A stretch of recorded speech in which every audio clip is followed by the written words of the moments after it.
I mean, the whole thing with being back involved in road racing from the start of the bagger program has been a real kind of resurgence of the feelings that we used to get racing, you know. So, you know, we've been drag racing and dirt track racing, but I really enjoy the road racing. I really like going to the venues, and I'm really impressed with MotoAmerica in general because they run the races so precise. I mean, it's really, really good.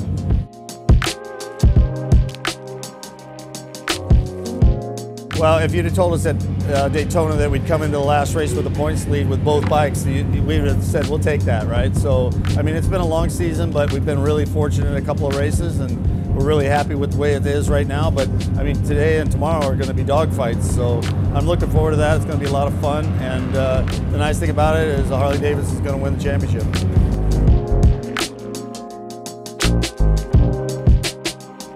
Well, we are an independent team, and as an aftermarket company, we're the only aftermarket company out here that doesn't have factory sponsorship. So, you know, we build our own motors, we do our own dyno work, but we couldn't be here without the motor company's help. They help us with the swing arms and suspension and things like that. So they've been very supportive, and honestly, we couldn't be here without them. But you know, my guys have done a lot of work on the engines to try to make them have the performance they need and try to run with the factory guys. And as you saw from Daytona to now, we're closing the gap a little bit, but we're continually trying to work on the dyno and work on the engineering side just to make more power to keep up with them. And it's really hard to race against the factories.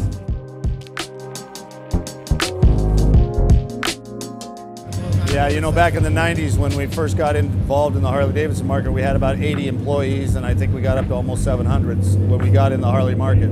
So that gives you a perspective on the size and the scope between Harley-Davidson and sport bikes. So, and I mean, all you got to do is look at COTA. You look at the track ride. There was like 700 baggers out there and about 3 sport bikes. So the bagger thing is huge, and for us, it's our core business and it's our core customer.